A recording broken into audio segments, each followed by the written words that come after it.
ये मंच बड़ा समृद्ध है, आयोजन बड़ा अच्छा है,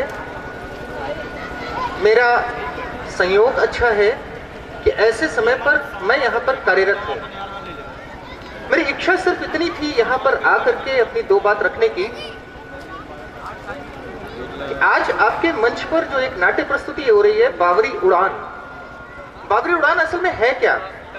मुझको लगता है कि पूरी नाट्य प्रस्तुति देखने के बाद स्पष्ट हो जाएगा कि एक अछूते से विषय वस्तु पर एक अभिनय दक्ष प्रस्तुति सिर्फ नवोन्मेष ही तैयार कर सकता है। अभी कुछ दिन पहले हमारे जनपद का सौभाग्य था कि एक रंगोत्सव का आयोजन हुआ था और उसका आयोजन भी नवोन्मेष ने किया था।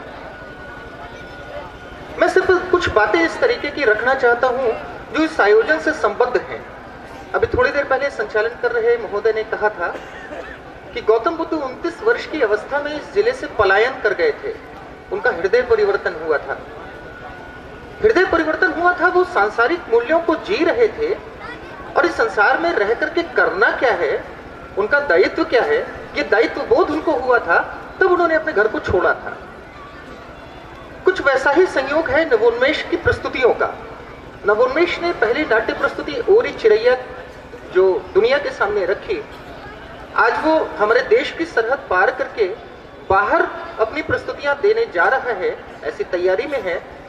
ओरी चिरैया कन्या भ्रूण हत्या पर थी, दहेज के बहिष्कार पर थी, और ये बावरी उड़ान हमारे जो विकलांग जन है, विकलांग जन के मन में चलने वाला द्वंद्व है, समाज से मिलने वाले ताने और उल्हाने हैं, जो उपेक्षा उनकी होती है और उस विकलांग के मन में जो अपेक्षा होती है, अपेक्षा और उपेक्षा के बीच में जो एक कशमकश होती है, वो है बावरी उड़ान, जहां तक मैं जान पाया हूं।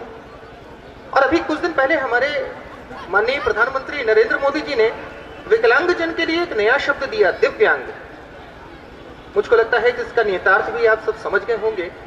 उनको भी जीने का हक है, वो भी हमारे आपके जैसे मुख्य धारा में रह करके कुछ प्राप्त कर सकते हैं। हम सब प्रबुद्ध जन हैं, हम सब इस समाज को जीते हैं, लेकिन जब हमें हमारे दायित्व निभाने होते हैं तो हमारे अंदर संकोच, हमारे अंदर झिझक आ जाती है। हमारे पास कुछ उदाहरण हैं जिन्होंने ये साबित किया कि वो संपूर्ण व्यक्ति से कहीं ज्यादा मेधावी हैं। एक बड़े खगोलविद हैं स्टीफन हॉकिंस। स्टीफन हॉकिंस साहब व्हील चेयर पे चलते हैं, वो खुद अपनी सामर्थ्य से अपनी गर्दन को सीधा नहीं कर सकते हैं, लेकिन अभी पिछले दिनों आपने चंद वर्ष पहले सुपर बैंग एक देव कण की आपने खबरें सुनी रही होंगी।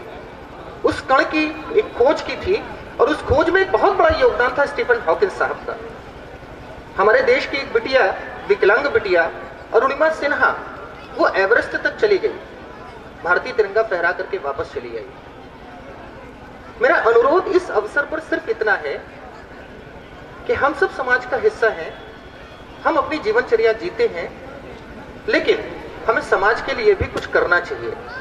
मुझे लगता है कि हम लोगों के लिए अनुकरणीय है विजित सिंह और उनकी टीम, कि वो हमेशा कुछ ऐसे विषयों को लेकर के हमारे बीच में आते हैं जिन विषयों को हम देखते हैं लेकिन देख करके आगे बढ़ जाते हैं। बस इतना ही, धन्यवाद।